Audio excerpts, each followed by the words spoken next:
Welcome. Can anybody hear me? Testing 1, 2, 3.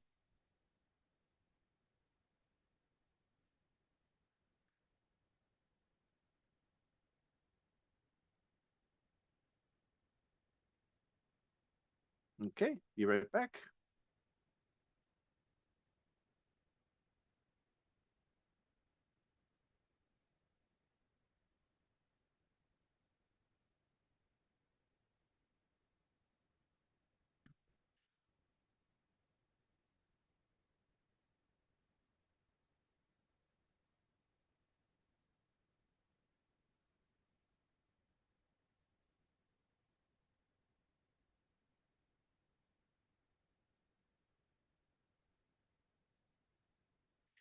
How about now?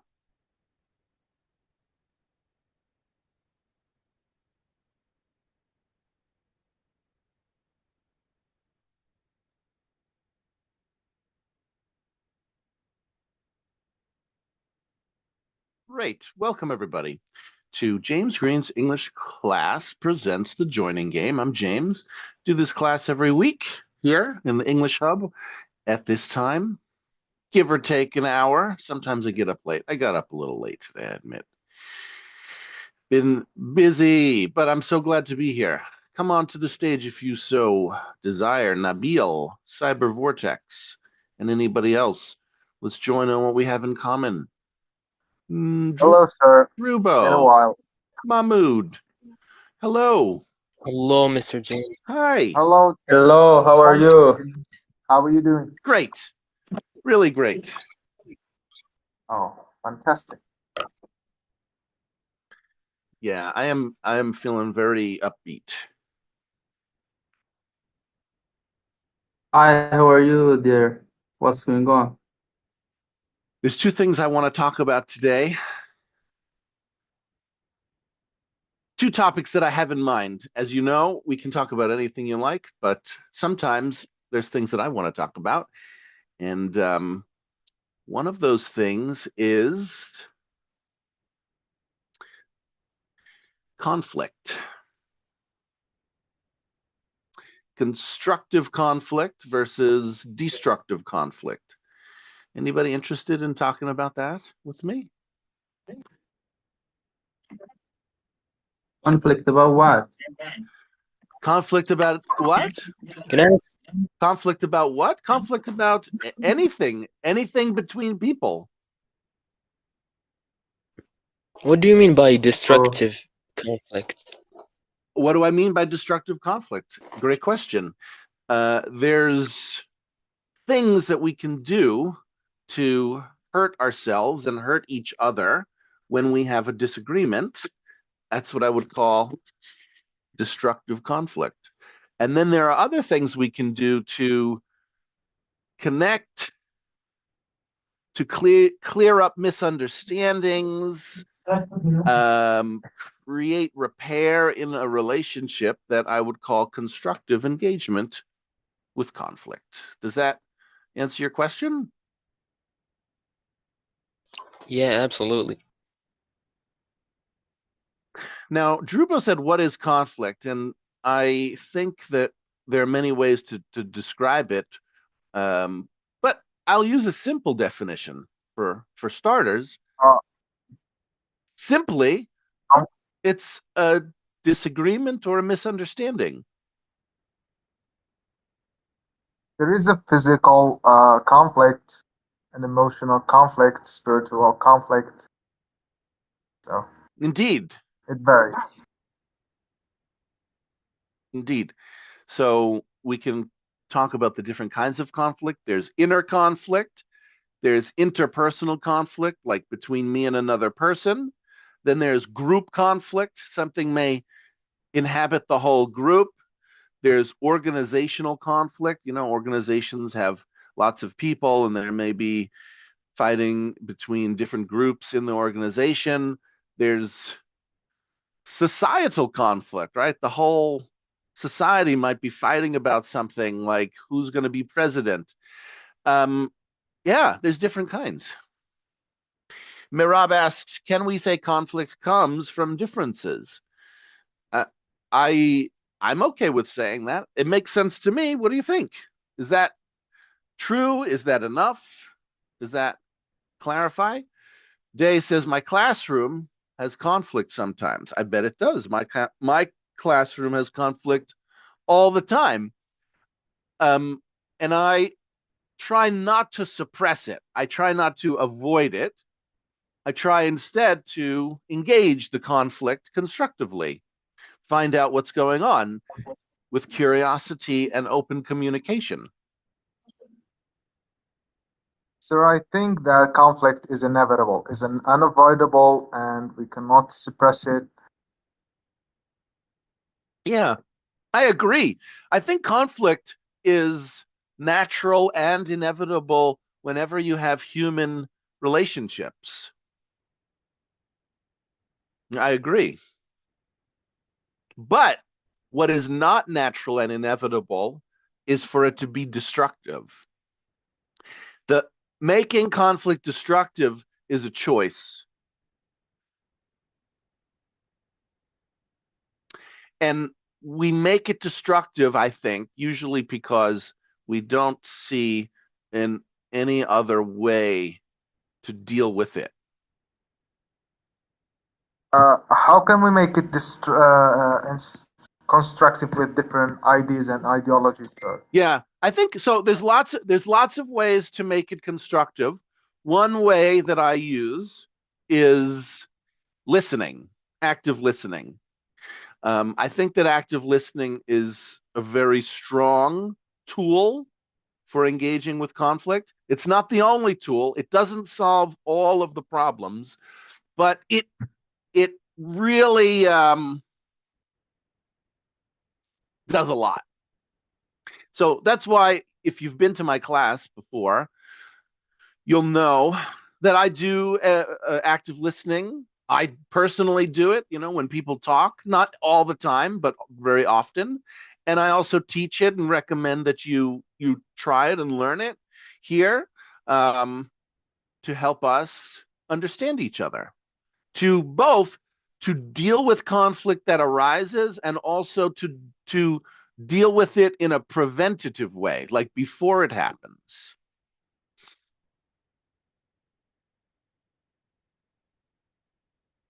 Day says conflicts appear when we don't have the patience to listen or to speak. Listen more, speak less is the key to avoid conflict.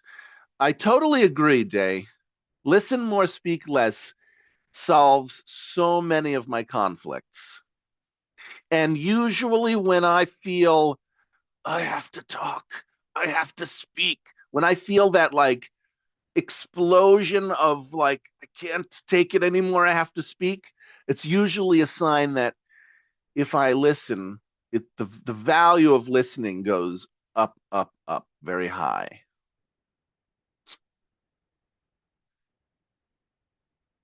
Obbs Wise says some conflicts are based on deception.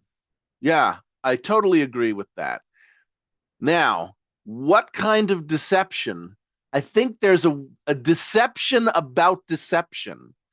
And here is the deception about deception. We deceive ourselves first. Somebody who lies to themselves first, usually without realizing it. They talk themselves into a lie. And sometimes it ends there, that no, somebody doesn't even want to lie, but they have already lied to themselves and it creates a problem.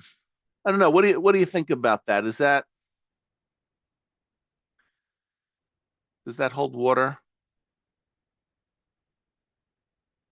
Deception starts with deceiving ourselves.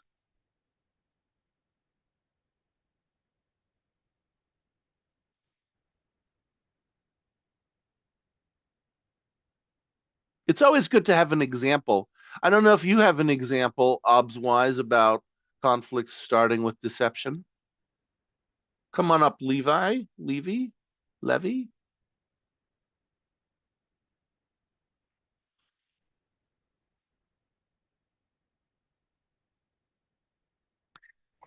With I people. think that Oh, yeah. when conflicts are related to deception, um, more like particularly when there are destructive conflicts, the one who um, goes on to making the conflict destructive often is the more weak one, who is the one who doesn't have arguments to defend himself, to advocate his point of view, and he doesn't even have the way of expressing himself, so he then goes on to being more destructive, more meaningful, more uh, you know swearing and stuff. Yeah. That's what I do think.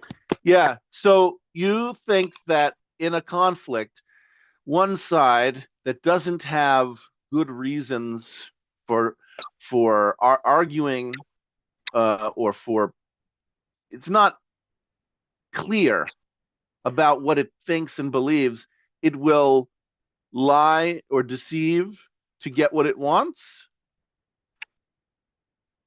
Yeah, more likely, or being like he tends to be more meaningful and more aggressive.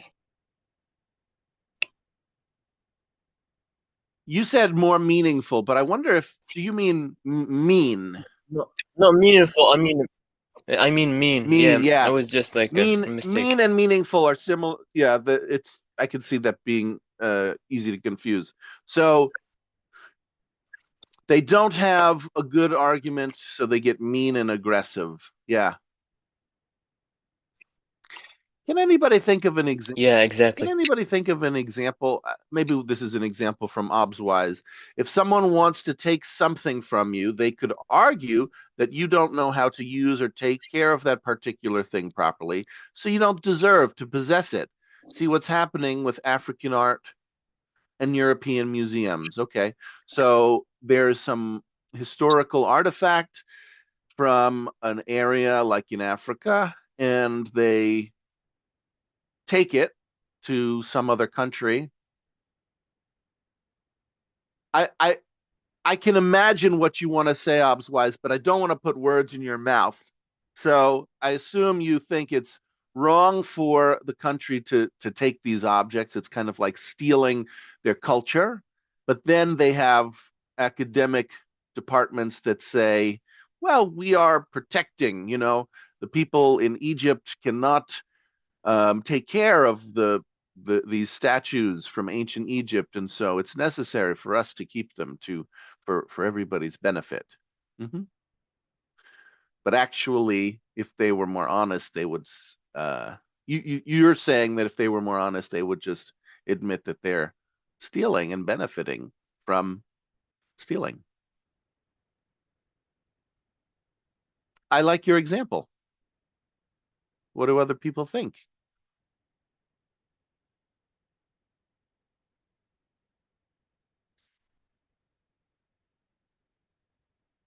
Day says conflict's normal, but we need to recognize and make peace. How do we how do we link conflict? Yeah, how do we link conflict with deception?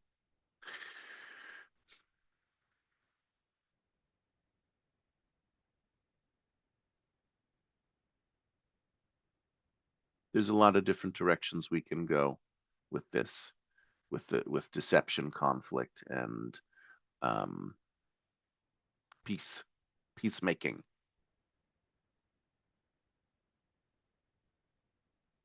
There is a process for peacemaking that I want to talk about. It's called restorative, and we have systems in society for conflict, right? Because conflict is very common. What do we generally use in society when there's conflict? We call the police. We go to court, right? We in the United States we have a court system. You can go to court. There's two different kinds of courts, right? There's courts for breaking the law, like you're going to go to jail, and there's courts for what's called civil cases. You didn't break the law, but you had a disagreement, and you need the government to work out your disagreement. Nobody's going to go to jail, but you may lose money, right? Because usually people measure disagreement in money. There may be other things, but it's usually money. So we have these systems for managing disagreement. Are they enough? Do they, suffice for managing our disagreements, or do we need different systems or better systems to manage our disagreements and conflicts in society as a whole? I'm asking a rhetorical question. It's partly rhetorical. I have an opinion about it. I want to know what you think, but I would say that they don't suffice. They could, but they don't. And so some people talk about restorative practices, like if we had a disagreement in the English hub, I can't take you to court in New York. There's no court that will listen to my disagreements related to the English hub. But we could create like a court system or a restorative system inside the English hub to deal with our disagreements here.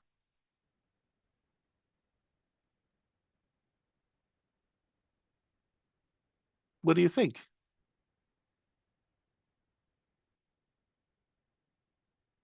No sound? You don't hear me?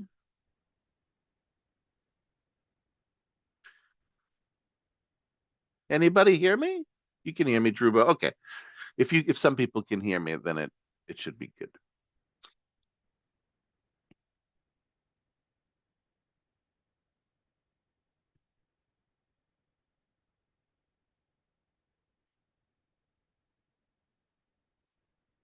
So I was creating a list of what I want to see when dealing with conflict.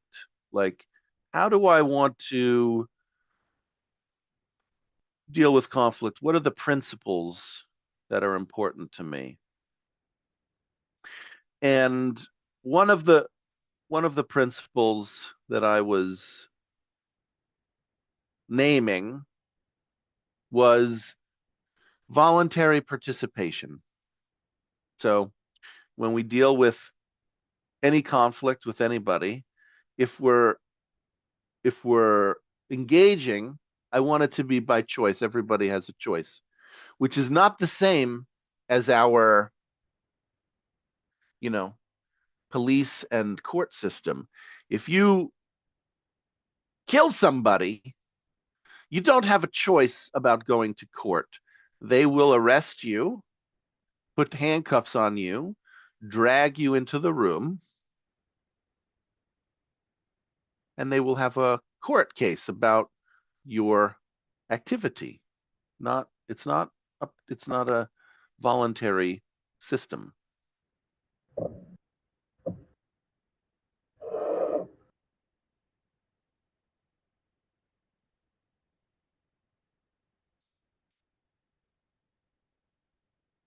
The other principle that I like to uphold for my restorative idea of dealing with conflict is transparency, so that we share information openly about what's happening, who's angry at who, what happened, what's the result. All of that is out in the open. It's not a secret.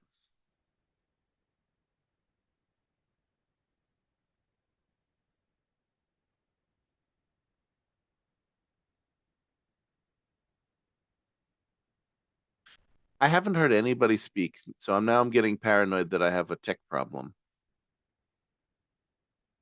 Anybody on the stage? Can you hear me?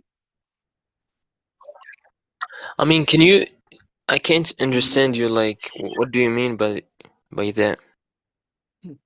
What do I mean by transparency? What is transparency? Anybody? What is transparency? Just to be Mehrab, clear and straightforward. Straightforward, clear. Okay. Yeah. Yura says invisible. That's another meaning of transparent. Like, I have a bottle. I can see through. I can see through. So the plastic is transparent. I can see through it. It's that's one way that we use the word, but also we use it in conversation, like telling you what is going on rather than hiding it, telling you publicly rather than having a secret process or secret conversation. Clarity. I like Miss Moneypenny's definition. Simple clarity.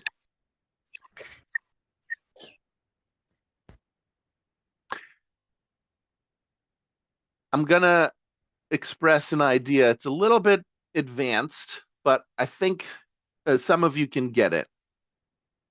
You familiar with the term vulnerability or invulnerability? Yeah, we What are. is vulnerability? Mehrab here. I think when we have a weak point, we have a weakness, and we don't mind to show it to others. So we are vulnerable in a sense. Yeah. So, one use of vulnerability is just the weak point. So, for example, I have a video game example.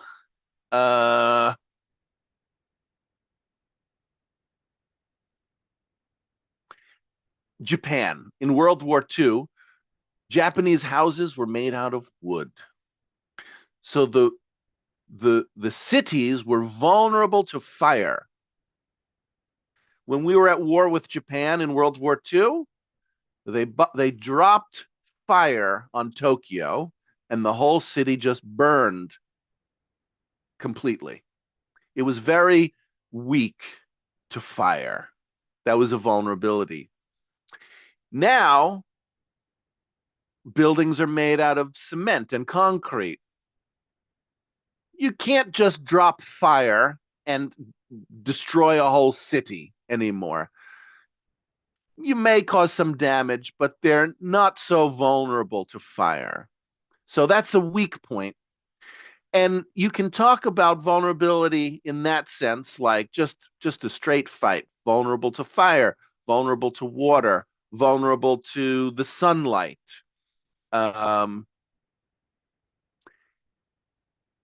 There's another use of vulnerability in psychology, in interpersonal relationships, where being vulnerable is we reveal ourselves. We do not hide our feelings. So if I was here maybe and I felt sad and I was crying, we could call that a kind of vulnerability, just bringing yourself out, your real feelings to the surface.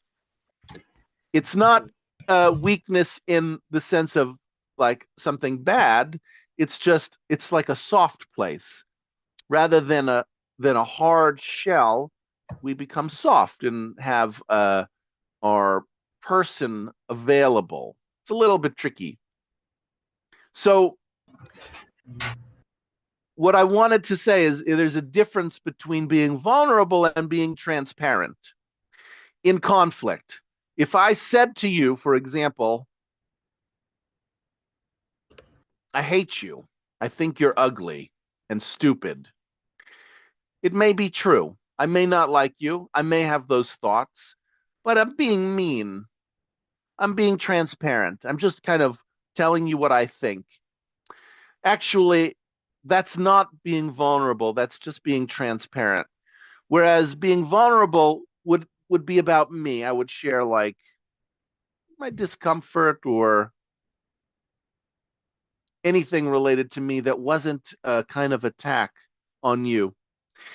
This is a little bit of a difficult concept to get to distinguish, but it's important.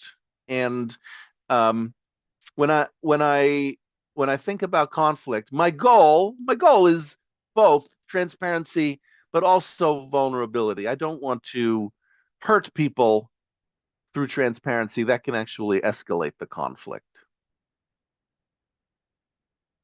We've Yeah. So Go ahead, Marab. uh, here I'd like to summarize a little bit that in conflict, what's the difference between transparency and being vulnerable?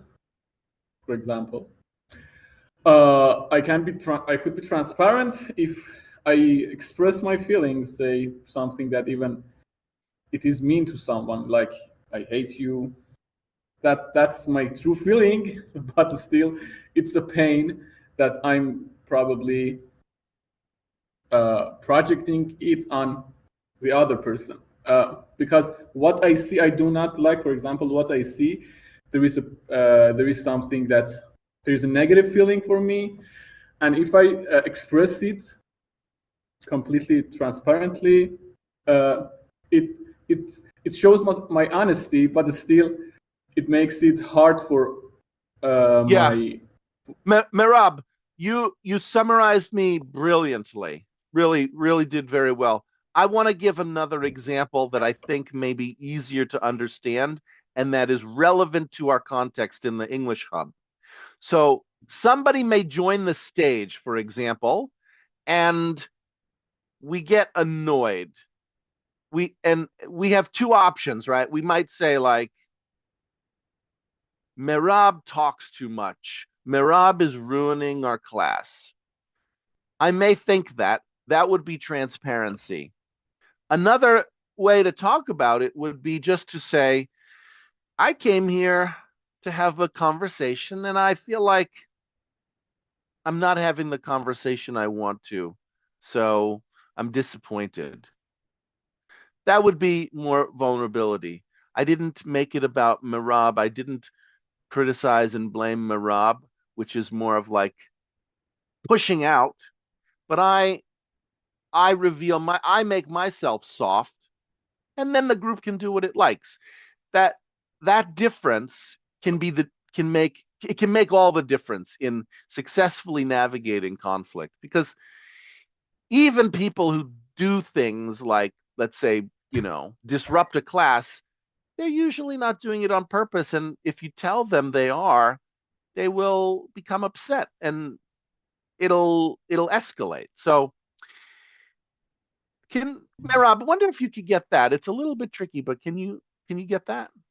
Uh, Yes, it's a little bit tricky. It's about, I like to say it in this way. I don't know if it's completely true or not. I think, for example, we come to the class and I want to have something, but I can't get it. So there is a pain and disappointment. And this is my decision. How much of that pain I want to tolerate myself. So Yeah. I think Yeah. That that's that's great. That's great. I think that that sums it up. So over to you, Merab. yeah. I like to listen. So You just want to listen, then you just say back to the group and we'll see what comes up from anybody. back back to the group. I agree with Mira, and I also want to add something a little bit something. In conversation, I think honesty is important. I think honesty is important, but uh, if we are being too honest, like being obviously cross the line, so we're being rude to them, it's not it's not a good thing. So I think we need to say it more what is it? Softly, I guess. Yeah. So I guess that's what I want to say. Yeah, thank you, Appel. I think that says it beautifully. We value honesty for sure. We don't want to hide the information, but there is a way of using honesty that can be cruel, and we don't want to do that either. Thank you. Not a problem.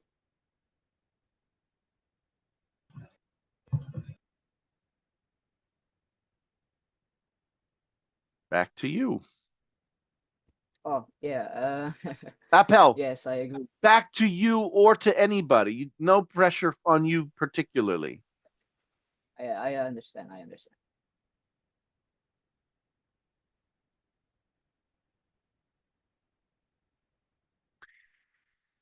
Transparency and vulnerability in healthy conflict both can in healthy conflict engagement both can be important.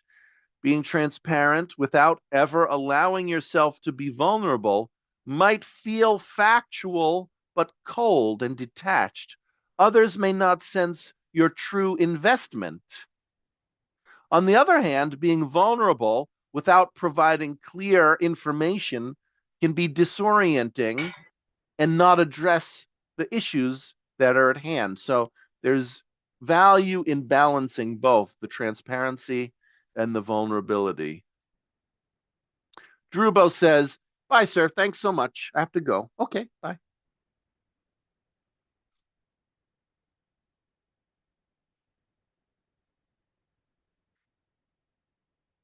Also, I would like to emphasize that you need to find a appropriate balance between honesty and transparency. And also, in my opinion, honestly is important only when it's required.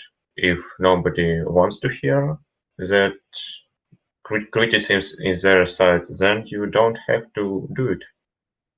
Thank you. So you're saying honesty is valuable but not required, especially in the cases of criticism.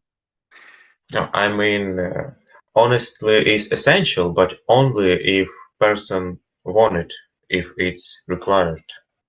If only if somebody wants to hear it, is it required? Yeah. Yeah, I think that's a very eloquent, clear way of articulating it. If you've been to my class before, that's something that it's a principle that I suggest strongly here as well. I ask people, do you want to hear some feedback about your skills or about how you're engaging? Because if they don't, if somebody doesn't want to know, you're probably wasting time telling them. So you can ask, I noticed something about what you're doing. I think it would be valuable for you. Would you like to hear it? So yeah, maybe.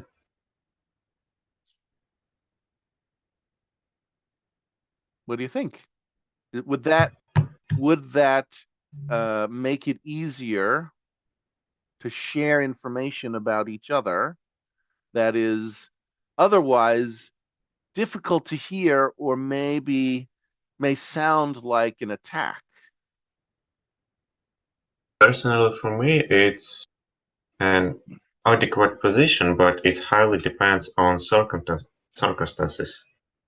So personally, I appreciate it, but it's not for everyone. Yeah, so the circumstances you mean are the person. Some people may want to learn Yeah. about themselves and some may not. Hmm.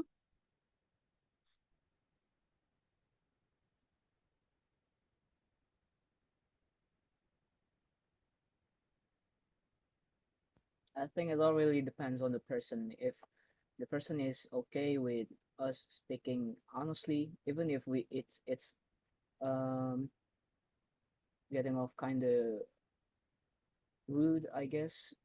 But if the person is okay with that, I think it's not that it's not that what do you say it? If the person is okay with that, I think it's okay. So we can say to that we can speak to that person honestly. But if more sensitive, so they're easily hurt by others or something like that. Yeah, I think we need to say more, yeah, softly, like I said earlier. So it all depends on the person, I guess. Mm-hmm. Yes.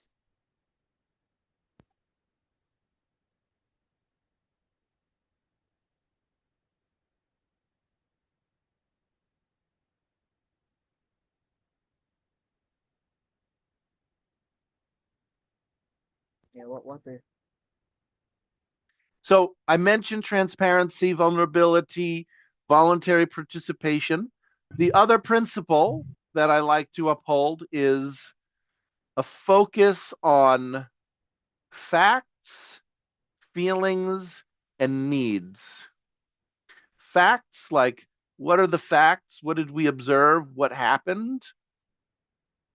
Feelings, because we all have feelings and that affects our relationships, so we can share what the feelings are. And then needs, which are like universal goals that we can connect on. We all kind of value learning, or we all value harmony, or we all value um, entertainment, whatever universal, abstract human need we share, we can talk about them as goals. So focus on facts, feelings, universal needs. Inclusivity, including people. That's part of being transparent. It's like saying, who wants to join us? You're welcome. Come on in. The doors are open. Right? Like my class, I like for my class to be inclusive. I want everybody to join. I don't have a private class where only 6 people can join. I have a public class where it includes lots of people who would like to be here. Or in the case of a conflict, if there is somebody who's doing something we don't like, I want them to be part of the process. I don't want to remove them and then have a conversation and say, Brian is such a horrible student and he's always interrupting and never doing his homework, whatever. But then Brian is not here with us. I want to bring Brian in to the process. Invite him, right? Voluntarily.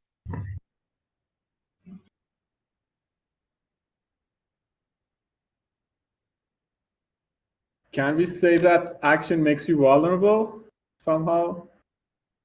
The action of inviting people. Who does not, yeah, does not like to, yeah, who has some criticism. I think so. Yeah. I think it requires vulnerability to invite people in. Yes. That's a good observation.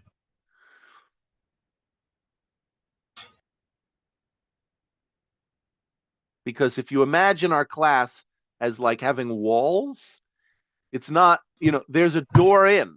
It's like you can get in. That's where the vulnerability is. If you can get in, you can have you can be impacted. Brian may come here and say, James, you're a horrible teacher, and I blame you. You think I did something wrong? I think you did something wrong, right?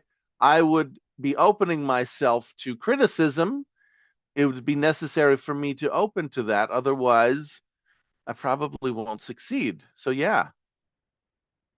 Good morning, Joseph.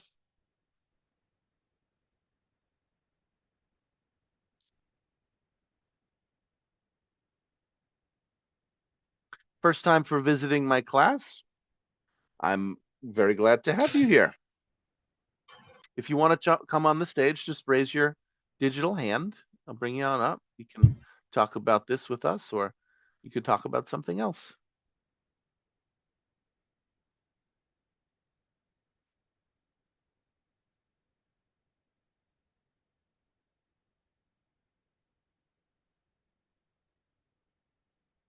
There's another idea I like to apply called connection before correction.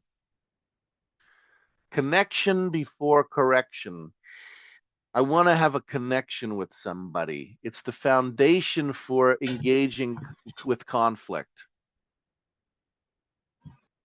I want to get to know them. I want to find our point of agreement. Correction is a difference. It's kind of like it requires a little bit of a place to sit on.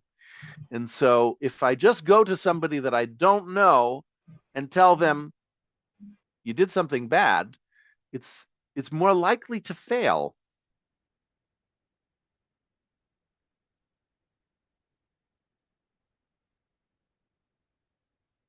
Hey, Bam, we're talking about conflict.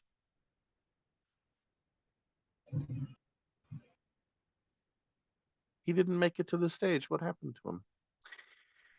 Here he is. No, not yet. So James, I just want to say thank you for the opportunity. I have to go now. Bye, Bye. Appel. Thank you.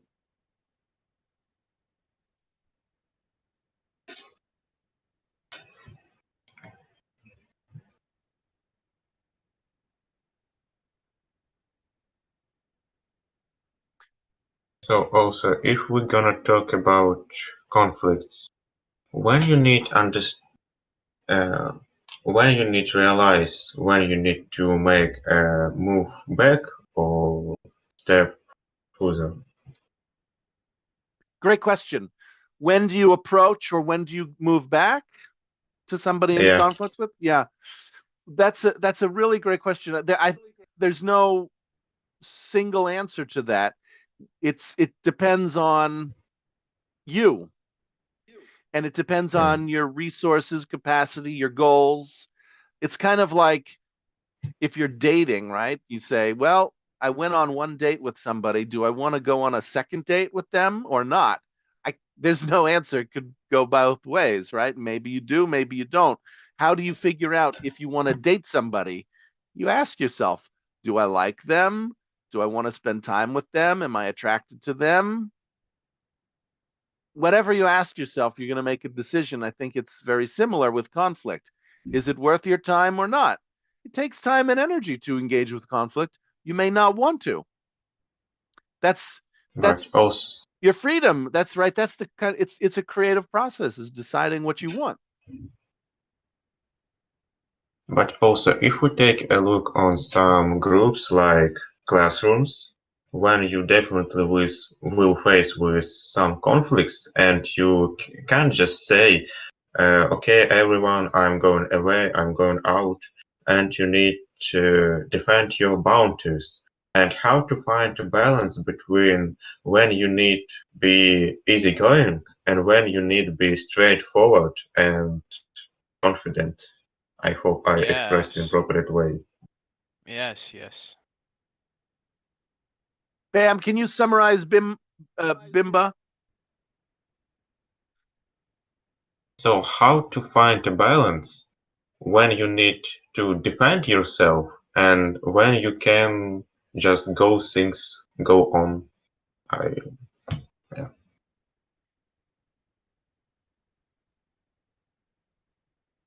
Yeah, how do we find a balance between defending ourselves and opening up to an enemy or to a disagreement?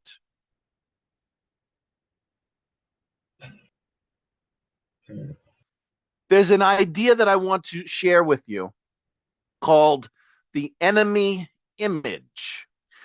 An enemy image is a way of looking at somebody as if they are a problem rather than either neutrally or positively. So, one common enemy image in Discord classrooms is the troll.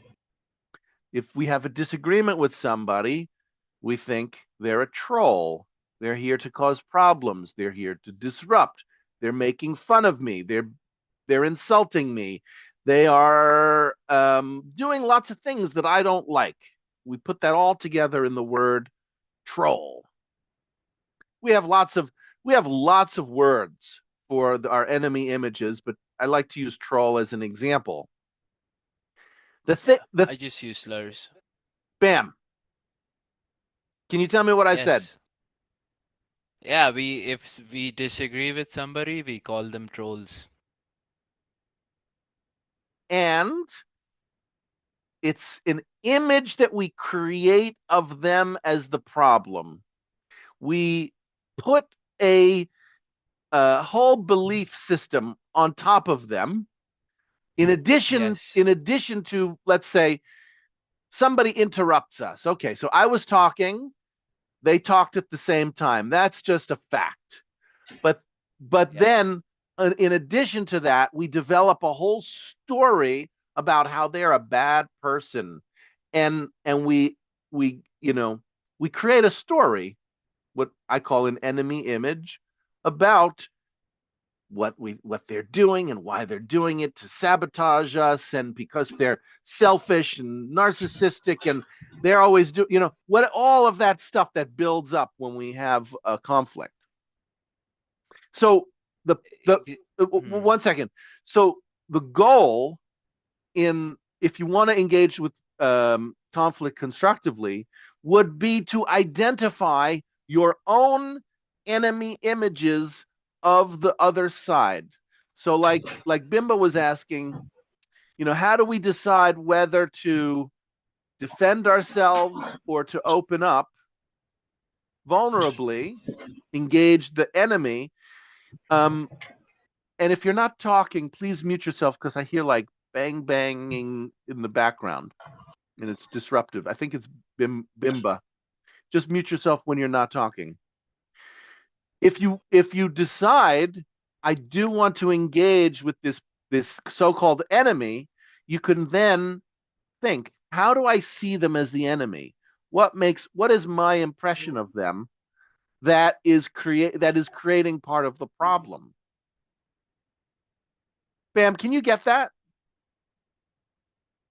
Yeah, I understand, Mr. Green. I hate trolls. Like, I don't encourage trolling, and we should like look in ourselves and try to guess why we're projecting an enemy image on somebody. Maybe we've had bad experiences with trolls. Maybe Bimbo has had like run-in with trolls. Yeah, and we should look in ourselves and try to resolve the conflict amicably. Yes. Close enough. Yes. Yes. Yeah.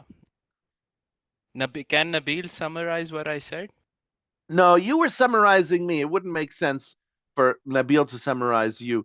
But if you want to say something more, then maybe we can ask Yes. Nabil to do that later. Was there something that you want to add? In after summarizing me, that's what we usually do. We add, we build. So Yeah, the adding game. Yes. Yeah, I want to add something. I think that you're doing a really great job, and this is one of the most fascinating conversations I've ever had in my life, and I hope everybody learns something at the end of the class. what is fascinating about it for you, Bam? What do you like so much about it? Just the concept of enemy images. Yeah, it's the first time I heard Hmm. somebody say enemy images, and it's really fascinating. I'm not gonna lie. It's hard for me to articulate because I'm a beginner, but I'll try my best. I need some time to acclimate to the class. Okay, take your time. Yes, yes. Thank you.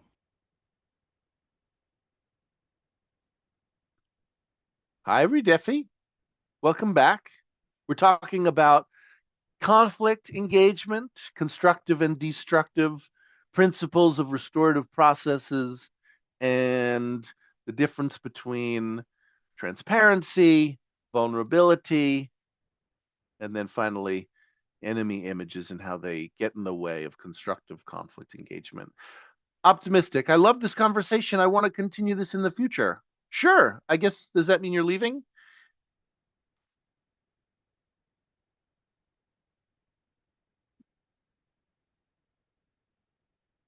Don't leave, man. Please, come on. Without you optimistic, it's not gonna be fun anymore.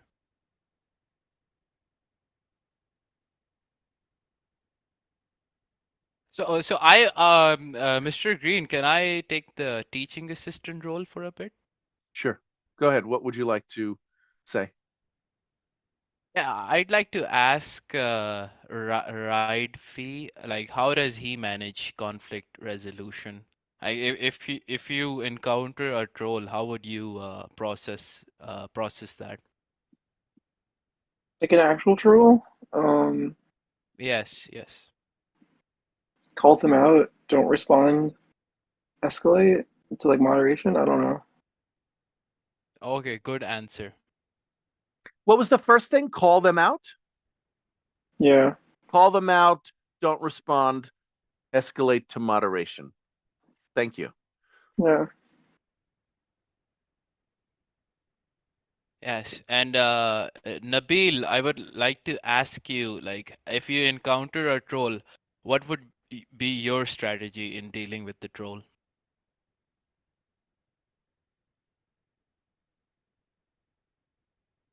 Is he here?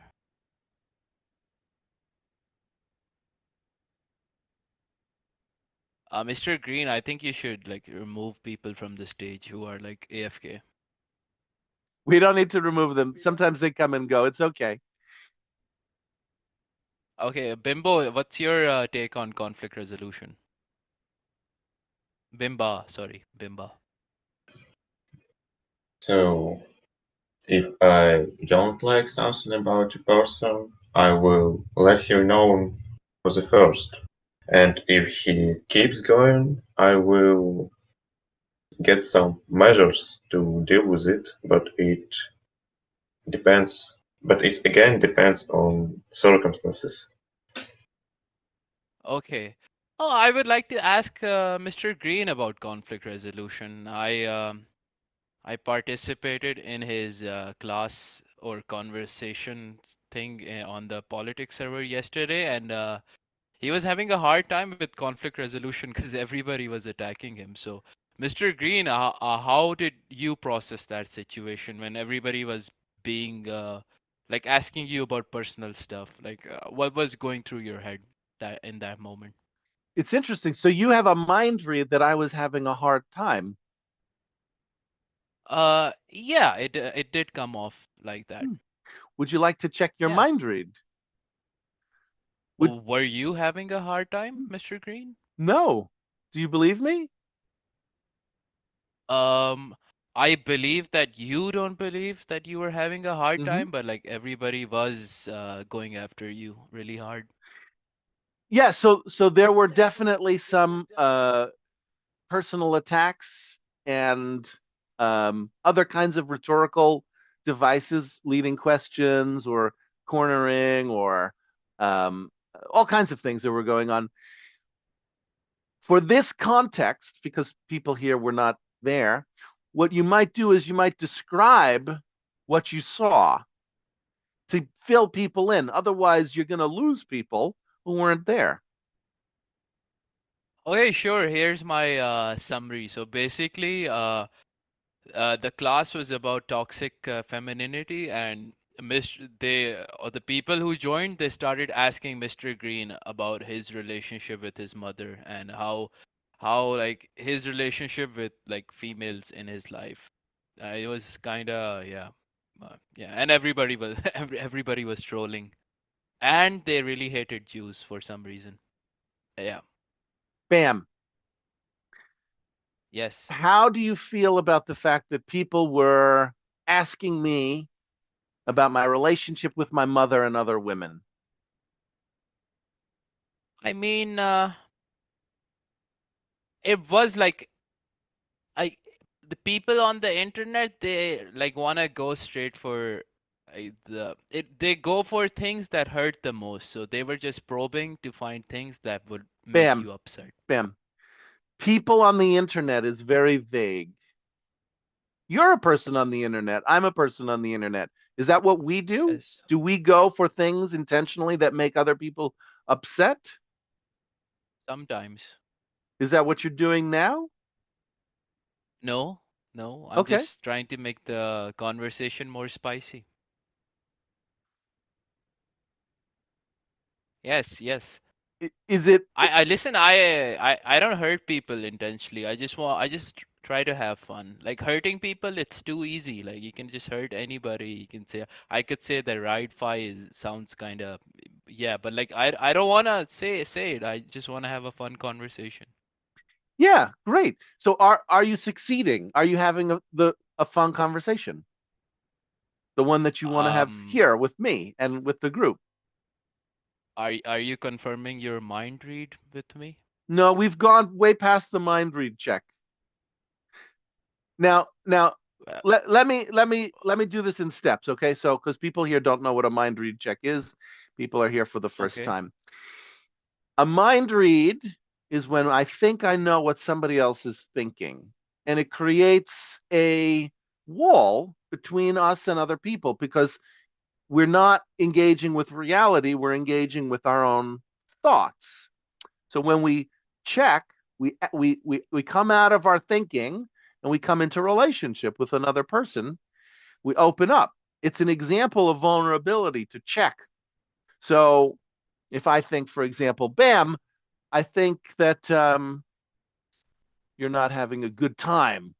That's inside my mind. I'm guessing because I can only guess. I don't have direct access to your mind. But if I ask you, yeah, Bam, I think you're not having a good time. Is that true? Then I'm checking. I'm opening up. Then I own whatever I think, and I can relate to you. So mind recheck is valuable in knowing what we think, and if it's true, we come into reality. It's a huge obstacle to relationships if we don't check, and it's a huge driving force to relationship if we do check. So that's the mind read check. And before I move on, I'd like to get a summary on that. Would anybody tell me what I said? What's a mind read and a mind read check? Sure, you're giving the dignity to someone to rebut your presumptions. You kind Ridefi, slow down. I have a hard time hearing you for some reason. Say that again. I'm on my AirPods and I'm outside. I'm sorry. You said you're giving the dignity to someone to rebut your presumptions or your theories about them. I mean, even if it were the case that like you're right that they were tilted and they don't want to admit to it, it should be on them to say if they want to. But I actually had a quick question. Before you I go think a into few times. before you Hmm? go into your own rebuttal and your questions, would you check with me if you understood me to my satisfaction? Sure, was my summary of your statement to your I, satisfaction. I think it was a little off. To, Okay. so so when I do the mind read check with somebody, it's not their responsibility to do anything. This is my way of checking reality. It's my way of showing up to a relationship or to a system where I'm owning my own beliefs and doing some reality testing, which is not something I can make other people do. So it's not about the other person. If for example, Bam is not having a good time and he doesn't want to share it with me, that's out of my control. All I can do is tell him my impression and ask if it's true and decide if I believe him or not. But everything else is out of my control, whether he's having a good time, whether he's honest with me and all of that. So, right, because relationships are a two-way street, I can show up with my part and then I can invite the other person. They can choose to show up or not. Yeah, I mean, it probably is like some form of humility where you're like, maybe I have this impression, but ultimately I'm going to give you ownership of that. How you want to be seen, how you want to be treated, that's up to you. I'm not going to impose that on you. I don't know better. So like, that's probably nice and polite. But I would I call, noticed you've been saying like, yeah, hmm? go ahead. You've been saying leading questions a lot. Like, what's your, is there like some broader issue you have there or something you noticed or I don't know. I just heard that word a few times. Yeah, the problem with leading questions is that I have an answer that I'm moving towards rather than being open to the answer that I'm receiving. So, um, if I believe that Bam is having a bad time, I could ask leading questions that guide Bam into answering, a conclusion that I've already made, which is different than investigating getting information that is not influenced by my preconceived idea. Bam, you came here because you thought that I was going to do this activity with you, and you discovered that I wasn't giving you as much attention, and that's why you're having a bad time. Isn't that true? I mean, we state this whole long story of belief and then tag at the end. Isn't that right? Don't you agree? That's a leading question. It's totally different than doing an open investigation to find out like what's going on with Bam. I don't know. I mean, I feel like in a lot of circumstances, leading questions are incredibly useful, incredibly appropriate. I mean, I think for one, like if you're asking about a foundational matter and you just want to like reduce undue delay, you can just like skip through a bunch of like, how do you know this? Why do you know this? Et cetera, et cetera. Especially if it's not even at issue. But even if something is at issue, when you're dealing with someone who's like adversarial or has difficulty responding or not becoming non-responsive or lapsing into narrative, it's very effective to then follow up with, hey, I asked you a yes or no question. Was that a yes? Was that a no? But sometimes you can't even do that. And so you can just follow up with like, did you disagree with anything I just said? And then if they don't respond, they're just out of the convo because they've lost the thread. As maybe there is like an escalation strategy when you're dealing with an opponent who's like really bad at tracking or really bad at pathing. But I don't know. I mean, I think it's a useful tool that isn't strictly bad or even bad most of the time. And I think it fosters higher quality discourse, especially when you're trying to like shape a conversation into an actual dialectic or you're trying to like keep it linear. I don't know. Would you say anyone else and see if you can get a subgroup on your love of the usefulness of leading questions? Well, I think you got to escalate. Like first, you can start open ended, or never start open ended, but like you can start with like simply a closed question, like what do you think, or did you believe X, or X or Y? But then the second the person dodges that or is non-responsive, then you escalate to it's X, right? And then when they dodge, you can follow up with yes, no, and then if they refuse that, you can escalate again and be like, did you disagree with anything I said? And feeling that you can appeal to moderation. So I think there's like a strategy and a tier list, but like most opponents on the internet, especially in like casual spaces, are not like are not prepared enough or intelligent enough to respond directly or to keep a linear flow, and so you do have to like impose that. I don't know. I would say that that's an enemy image, that the people you're talking to are not intelligent enough to respond. Oh, I mean, that's just a plausible mechanism. Why it is the case that the typical internet user cannot exactly keep a linear flow, I don't know if that's directly relevant. I don't know if it makes any fact at issue more or less likely. I think it's like a useful bit of info to have in your head, but I think you could elide that detail and nothing about the analysis would change. Same question for you. Would you like to say anyone else and see if you could get a subgroup on your, I don't know how you describe it, your effective questioning system?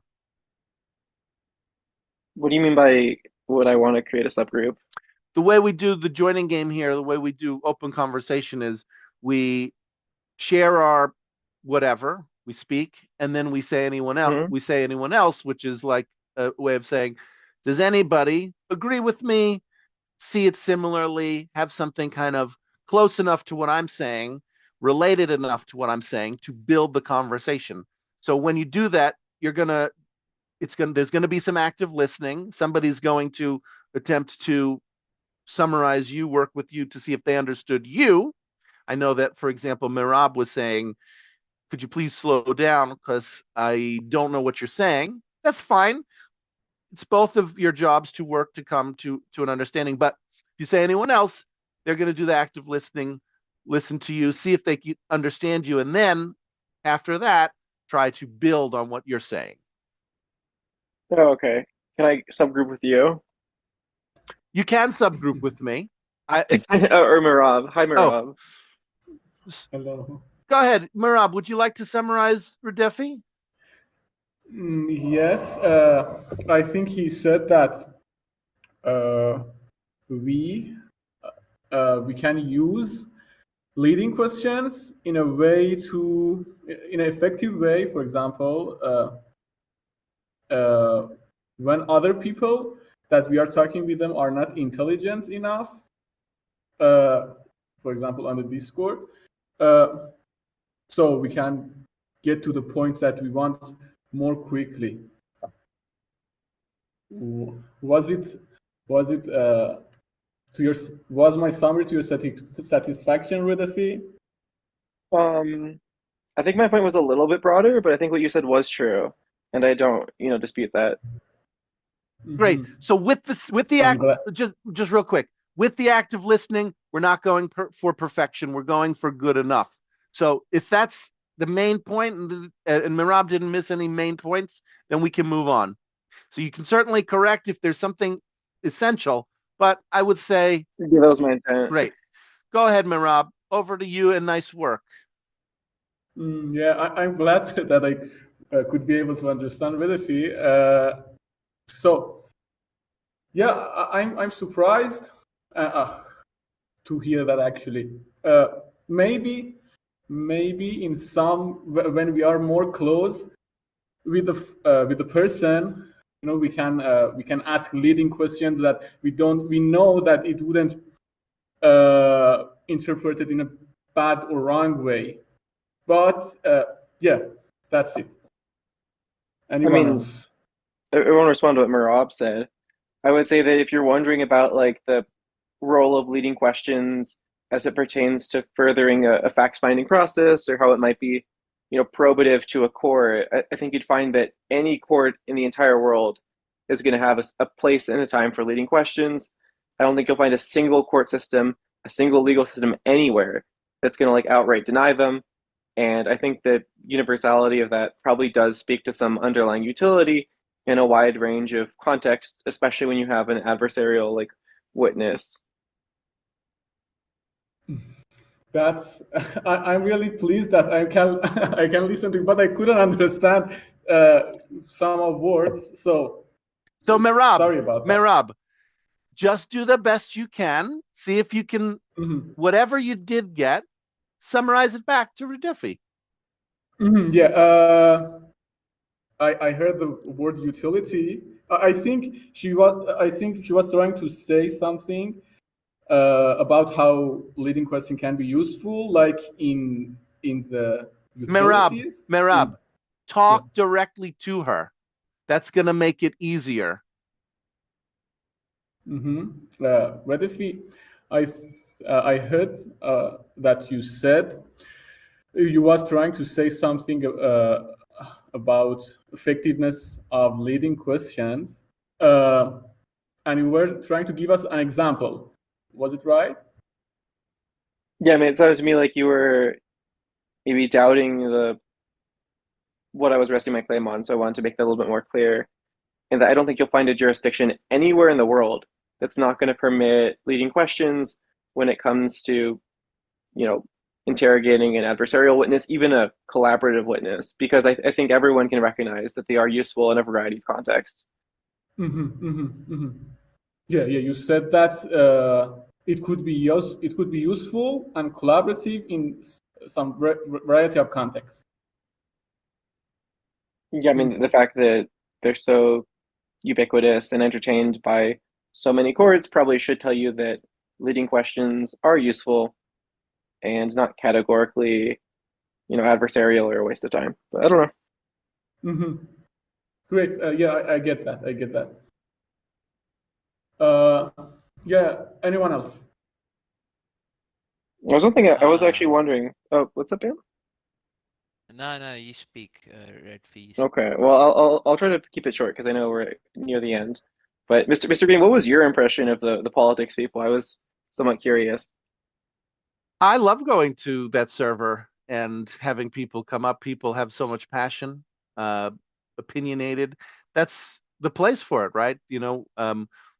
For me, having a place where people can go and work out difficult questions and issues with strong, when there's strong disagreement, is essential for democratic society, and it's essential for even at an individual level getting a chance to understand what we believe and learn new things. So, for everybody that comes there, I feel very appreciative. Did you find like the There, users there? there's all Mhm. there's all kinds of things, obstacles that get in the way, certain, types of discourse, whether it's, cursing, attacking, defending, speaking at the same time, all kinds of things, that people say that I don't believe. But the opportunity to engage with the average person there is overall, it's a net positive in my estimation. I feel like it's a much harder environment because like the Yes. people there are not only like native or fluent, but they're adversarial, bad faith, and motivated. It's a totally different And environment. Yeah, yeah, it is a totally different environment.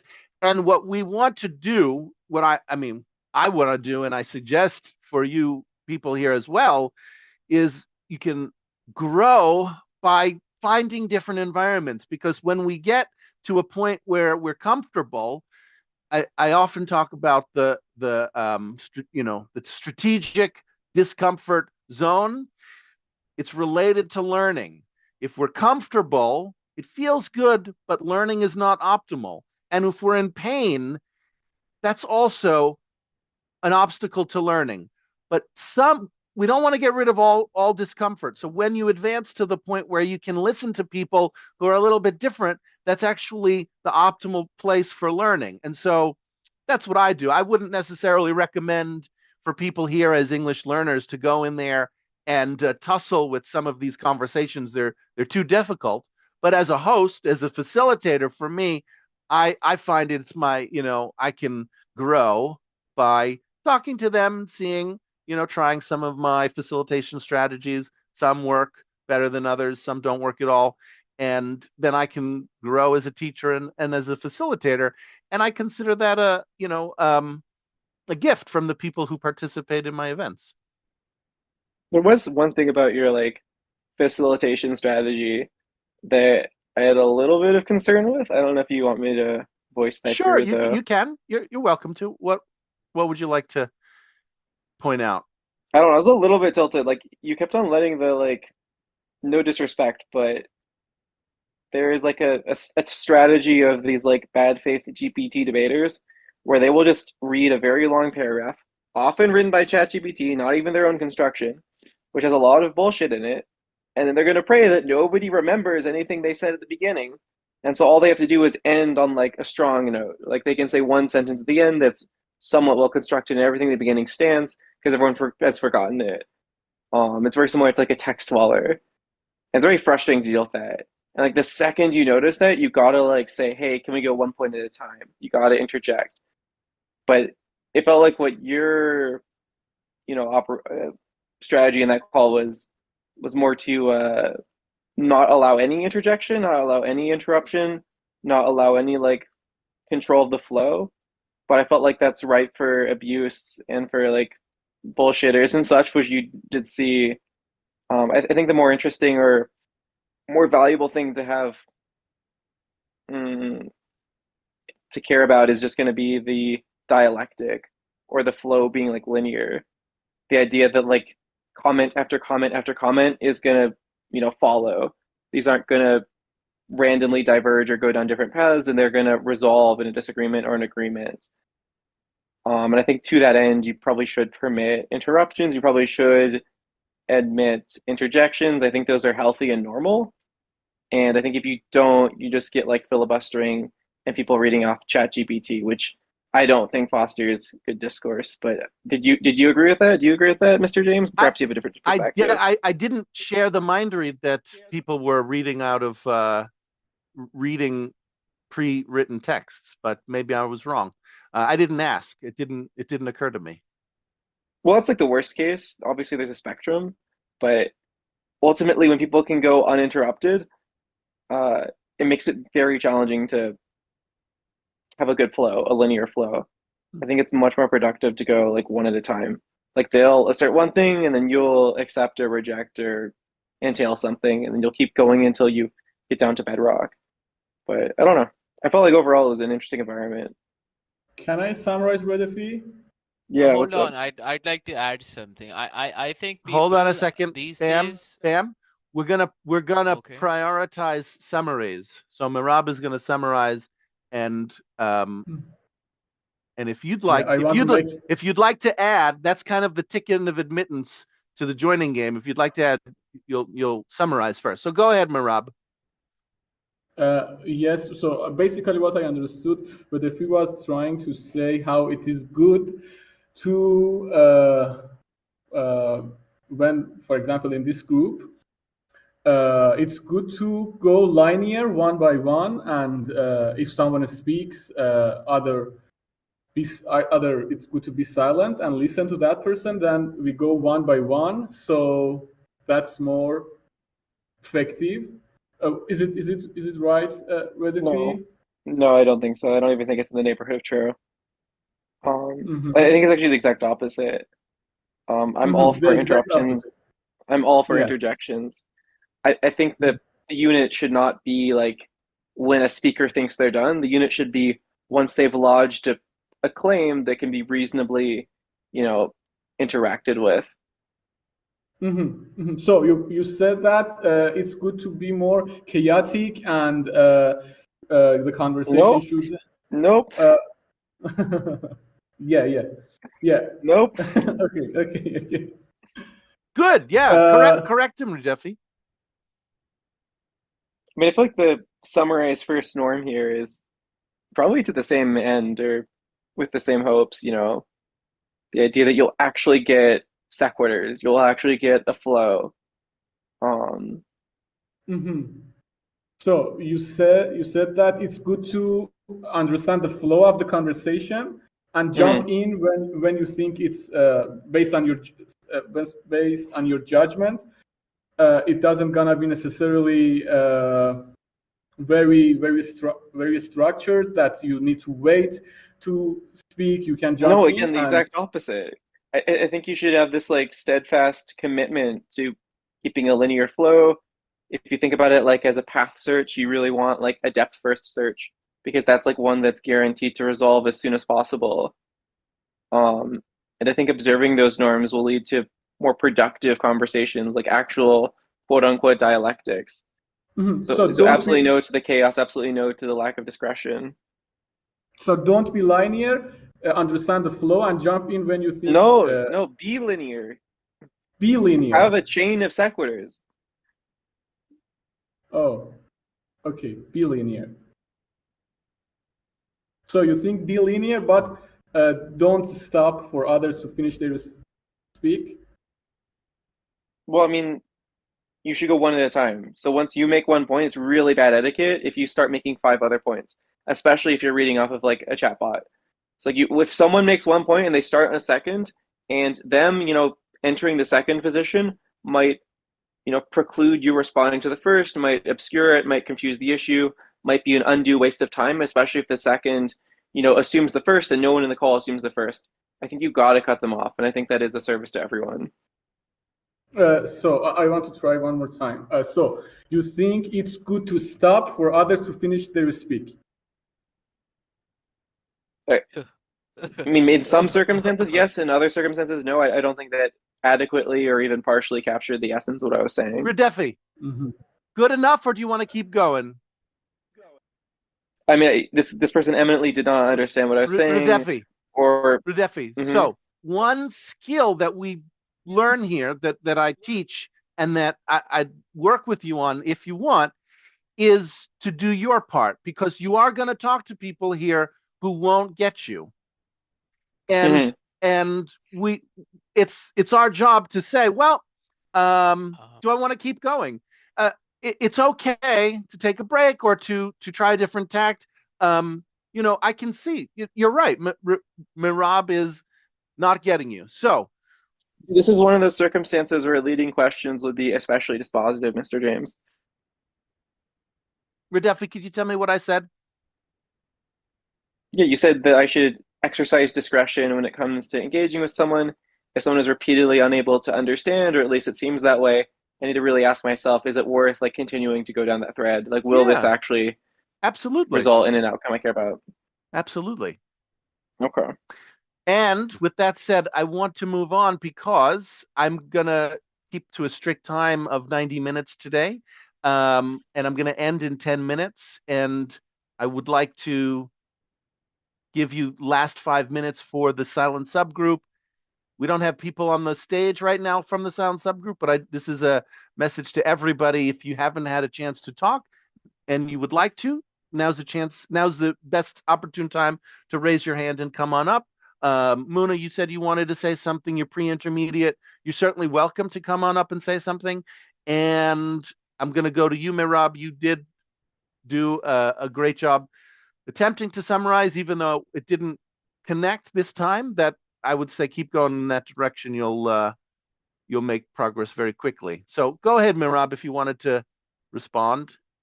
Yeah, I'm disappointed, very disappointed, but yeah.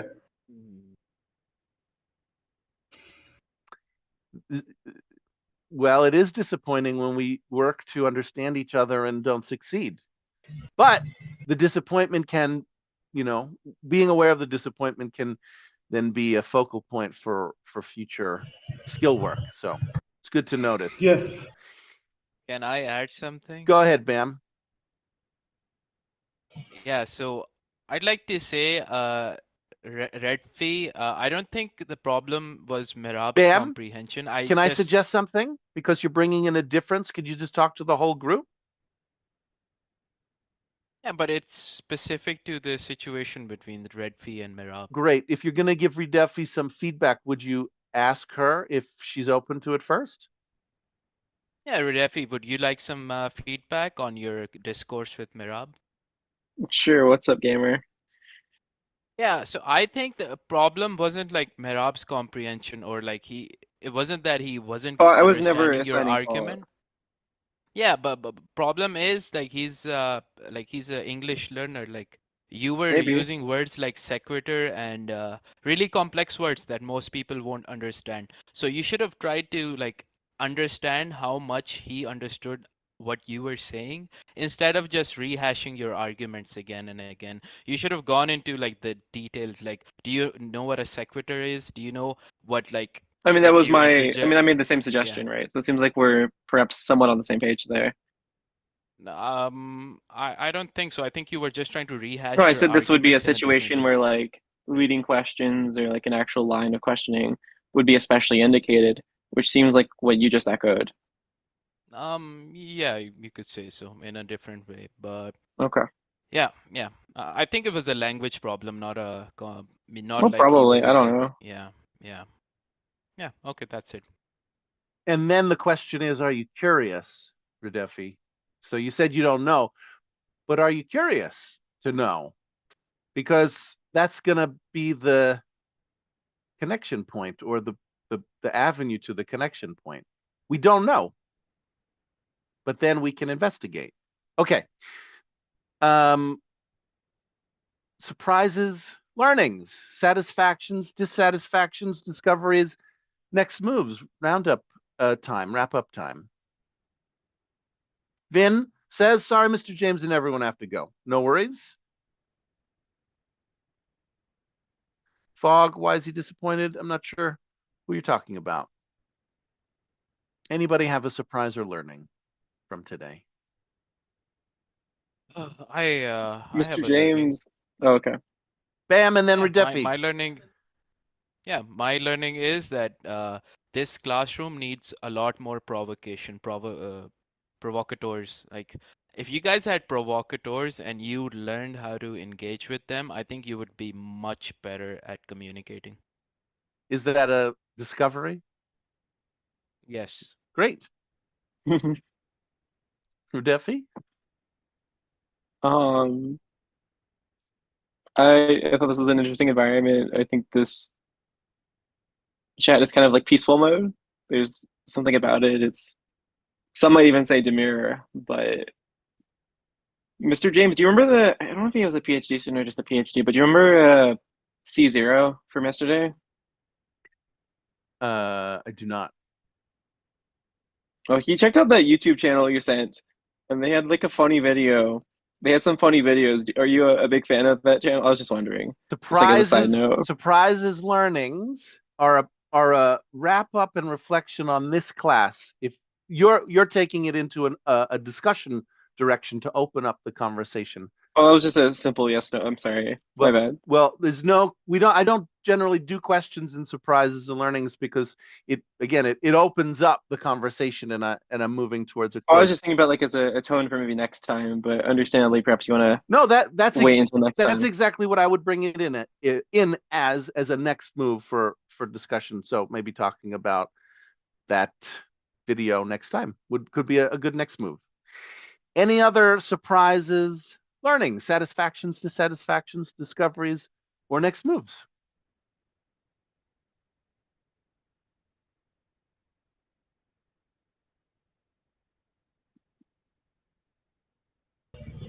Also, I know we're lack of time, but may I go off the topic a little bit? I didn't catch that.